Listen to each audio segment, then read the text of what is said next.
Hawa kesombongan, itulah iblis.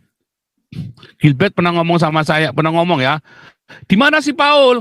Tahun 90-an saya sudah di RCTI, khotbah. Dia bilang begitu kan. Itulah Lucifer.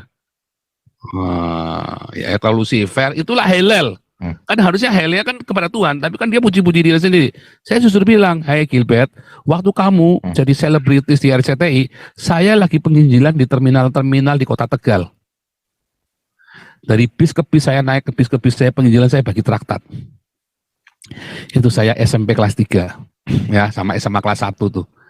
Saya lagi bagi-bagi traktat. Saya penginjilan, saya teriak-teriak di terminal Tegal itu ya, terminal bis lama. Bertobatlah, kerajaan Allah sudah datang. Oh, saya teriak begitu ya. Kalau kamu tidak terima Tuhan Yesus sebagai Tuhan Juru Selamat, kamu langsung neraka. Saya bilang begitu dulu. Wah, mau digampar tuh sama orang, mau ditabokin. Saya badannya kecil dulu ya, kurus kering dulu. Mau ditabokin, bayangin. Wah, saya lari terus saya, wah gitu ya. Tadi yang diceritakan tadi, ketemu Lucifer, ketemu apa namanya, ketemu setan, itu ambience-nya dia, hawanya dia. Sebenarnya setan yang paling menakutkan adalah sebuah kesombongan. Seperti yang Gilbert lakukan. Saya ini sudah terkenal tahun 90, di mana si Paul. Itulah, makanya bilang Gilbert ini sudah tersesat jauh. Dia sudah kerasukan Hillel Ben Shahar.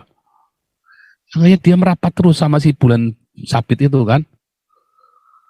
Kenapa? Karena dia dulu ketakutan, pernah diteror sama orang Islam kan, pernah diculik kayak Gilbert itu kan. Dia ketakutan, makanya dia berusaha merapat ke Habib Rizik terus. Coba, dia bisa gandengan sama Habib Rizik, tapi dia tidak bisa gandengan dengan saya. Kenapa? Gilbert sama saya rohnya beda. Ya, Gilbert itu sama Saifuddin satu roh, sama saya beda. Makanya saya nggak bisa lagi gandengan. Kenapa? Rohnya beda. Dia mengatasnamakan gereja Indonesia itu ya. Jadi semuanya kena getah ya. Semuanya kena getah. Makanya kan Betani sama Erastus sama satu lagi gereja apa itu protes kan. Ada 3 gereja itu langsung protes kan. Oh sorry, kami nggak bagian dari kalian ya, kami nggak mau. Kami nggak mau urusan politik. Wah, gitu kan? Langsung tegas mereka loh, langsung jumpa pers loh mereka loh. Tetapi uangnya kongsi kan kalau dihibahkan kepada mereka nggak terima duitnya, mereka nolak ya, mereka tolak uangnya. Kami menolak, bilang gitu ya. Gereja Katolik kan juga nggak mau kan, disangkut pautkan kan. Kami tidak berpolitik, kami nggak mau. Tolak. Kita kan nggak boleh ngelawan pemerintah. Kalau saya boleh karena Jokowi, Anies itu bukan pemerintahnya saya kan warga Belanda. Ya kan? Kalau Anda tidak boleh melawan pemerintah, tetapi Anda tidak harus membenarkan, tidak boleh membenarkan pemerintah. Salah ya bilang salah. Yang maksudnya melawan itu memberontak terus angkat senjata bunuh mereka itu loh. Maksudnya begitu terus nggak mau bayar pajak. Nah itu salah itu. Kita harus taati, tetapi Anda tidak boleh membenarkan. Kalau salah ya bilang salah. Itu yang jadi masalah. Dan Betani sadar itu salah, makanya ngomong. Pak Erastus bilang, terus apa lagi bilang, itu kami tidak mau terlibat dalam politik. Betani juga ngomong begitu. Gereja Katolik juga ngomong, kami tidak mau terlibat di dalam politik. Tegas. Yang tidak habis pikirnya, lihatlah, Jakarta dipimpinnya Anies. Mau didukungnya di presiden lagi. Lebih parah lagi manusia seperti itu. Bingung, sungguh bingung. Karena mereka pengen uangnya, saudara. Ya, The Student, lanjutkan pertanyaannya. Hadir Pak. Ya. Dari tadi yang bicara bukan gembala Pak, nabi Pak.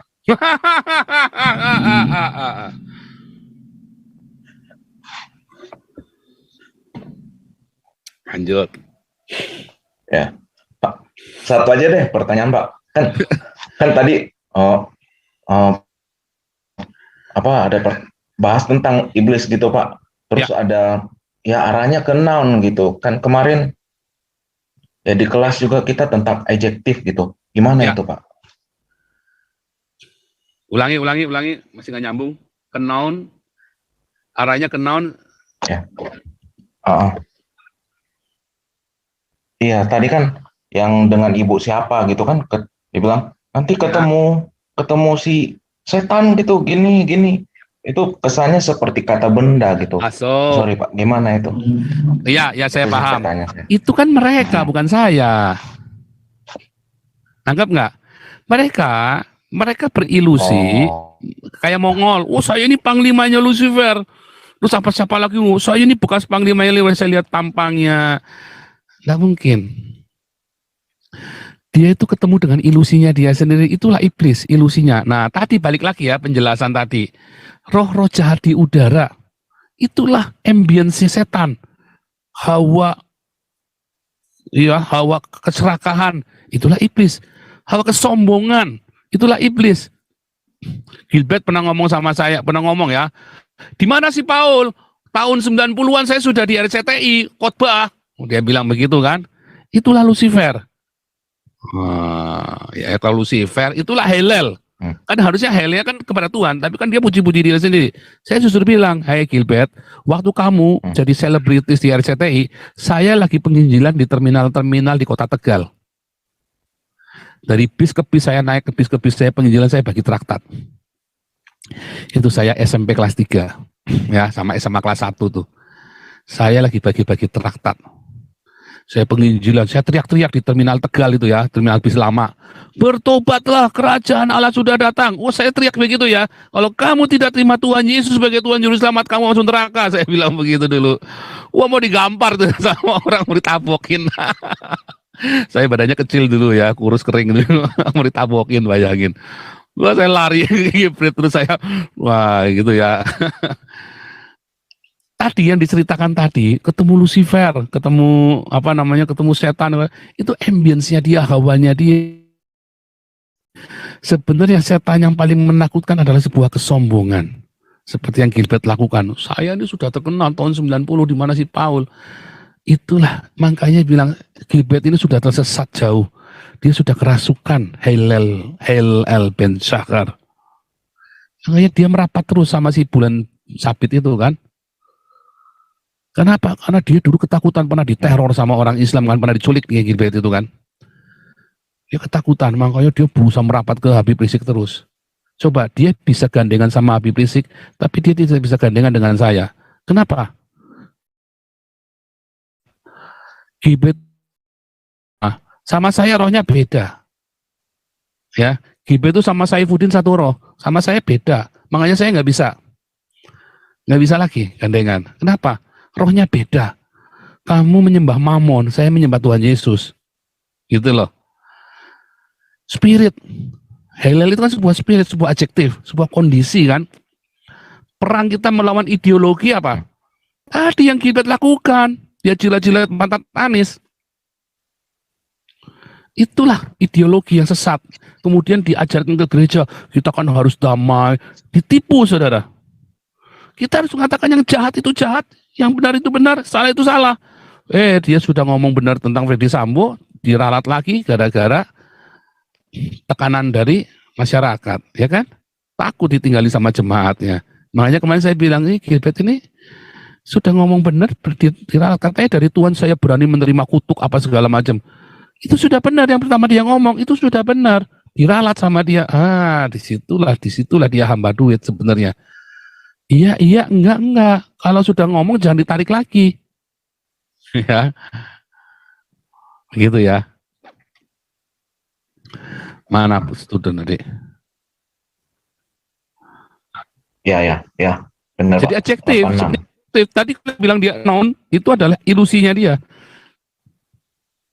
Ya, ilusinya dari si Mongol ini, si Mongol itu, Mongol stres itu, yang tukang lawak itu kan, ngaku-ngaku dia panglimanya, jenderalnya Lucifer kan. Itu ilusinya dia. Ya, kalau saya nggak percaya dia ngomong apa aja nggak percaya ya. Dia tukang lawak, ya kan. Saya nggak percaya yang dia ngomong ya. Seperti Philip Antofa, terus apa lagi yang saya ketemu panglima iblis besar sekali beginilah begitu. Saya nggak percaya, itu ilusi. Ya itu karena iblis itu, Hillel itu adalah sebuah adjektif, saudara. Sebuah kondisi, ya, bukan noun, ya. Oke ya. Lanjut, Lucy Siana. Ya. Shalom Bapak Pastor Paul. Shalom. Wah, luar biasa, luar biasa. Saya cuma ucap terima kasih ya kepada Tuhan. Hanya Ya. Bapak Pastor Paul yang mampu, yang sanggup, yang berani membongkar itu. Memang kalau nggak dibongkar itu, rakyat Indonesia itu tertidur. Bayangkan ya Bapak Gilbert itu ya. Kok tega-teganya ya begitu. Jadi masyarakat apa seperti itu ya? Nanti generasi mudanya gimana nanti? Nah itu makanya saya bilang ya, dulu zamannya pra-Islam tahun 500-600-an itu puncak-puncaknya gereja korup. Ya bishop-bishop itu. Dulu belum ada Katolik Protestan, itu belum ada. Semua namanya ya gerejanya namanya Kristen ya. Bishop itu ya bishop Kristen namanya. Nah, mereka itu korup. Udah gitu cabul lagi. Banyak yang cabul. Ngaku-ngaku selibat tapi nggak taunya anaknya di mana-mana. Udah gitu pedofil pula. Nah, akhirnya apa? Dalam bukunya ya, Pseudo Methodius, ada seorang namanya Methodius, dia seorang yang punya karunia kenabian. Dia bilang, nanti akan datang Islam ya, yang mengaku-ngaku keturunan Ismail ya, yang katanya berasal dari Ismail, ngaku-ngakunya. Benar ya, Muhammad kan ngaku-ngaku dari keturunan Ismail. Nah, dia akan menghukum gereja yang korup. Islam itu dikirim ya, diizinkan oleh Tuhan untuk Islam itu diizinkan Tuhan untuk lahir di dunia ini untuk menghukum gereja yang korup, saudara. Karena gerejanya korup. Makanya Tuhan izinkan Islam itu, saudara, berkembang. Sampai sepertiga dunia disesatkan kan. Islam tidak akan pernah lebih dari sepertiga ya. Dari zaman Muhammad sampai dengan hari ini tidak akan pernah lebih dari sepertiga. Tetap komposisinya adalah sepertiga dunia. Dia memang sudah ditentukan begitu ya Bapak? Ya. Makanya Islam khilafah ini akan menghukum Indonesia karena gerejanya korup. Yang herannya lagi, dia mengatasnamakan gereja Indonesia itu ya. Jadi semuanya kena getah ya. Semuanya kena getah. Makanya kan Betani sama Erastus sama satu lagi gereja apa itu protes kan. Ada 3 gereja itu langsung protes kan. Oh sorry, kami nggak bagian dari kalian ya. Kami nggak mau. Kami nggak mau urusan politik. Wah, gitu kan? Langsung tegas mereka loh. Langsung jumpa pers loh mereka loh. Tetapi uangnya kongsi kan kalau dihibahkan kepada mereka. Oh enggak, mereka nggak terima duitnya, mereka tolak. Mereka nolak ya, mereka tolak uangnya. Kami menolak, bilang gitu ya. Gereja Katolik kan juga nggak mau kan, disangkut pautkan kan. Kami tidak berpolitik, kami nggak mau. Tolak. Kita kan nggak boleh ngelawan pemerintah. Kalau saya boleh karena Jokowi, Anies itu bukan pemerintahnya saya kan warga Belanda. Ya kan? Kalau Anda tidak boleh melawan pemerintah, tetapi Anda tidak harus membenarkan, tidak boleh membenarkan pemerintah. Salah ya bilang salah. Yang maksudnya melawan itu memberontak terus angkat senjata bunuh mereka itu loh. Maksudnya begitu terus nggak mau bayar pajak, nah itu salah itu. Kita harus taati, tetapi Anda tidak boleh membenarkan. Kalau salah ya bilang salah. Itu yang jadi masalah. Dan Betani sadar itu salah, makanya ngomong. Pak Erastus bilang, terus apa lagi bilang, itu kami tidak mau terlibat dalam politik. Betani juga ngomong begitu, gereja Katolik juga ngomong, kami tidak mau terlibat di dalam politik. Tegas. Yang tidak habis pikirnya, lihatlah, Jakarta dipimpinnya Anies, mau didukungnya di presiden lagi, lebih parah lagi manusia seperti itu. Bingung, sungguh bingung. Iya. Karena mereka pengen uangnya, saudara. Karena bagi rakyat Indonesia ya yang punya otak betul-betul, hindarilah orang seperti itu. Apa sih prestasinya? Kok maunya dia di? Ya, tapi sebentar, kita jangan mengubrak hari ini. Kita hari ini nggak lagi kampanye. Kita hari ini nggak kampanye politik, ya. Stop dulu, stop. Lanjut, karena kita mesti selesai jam 10:30. Ya, terima kasih ya Bapak Pastor Paul. Ya, Pak Malaikat, silakan. Rakyat Indonesia melihat ya terbuka mata mereka pada malam hari ini. Oke, Bu karena Lucy. Tuhan turun tangan ya. Ya. Jadi kasihan rakyat Indonesia kita, Pak. Ya, Terima kasih ya Pak, Tuhan Yesus Ya. memberkati. Pak Malaikat Shalom. silakan.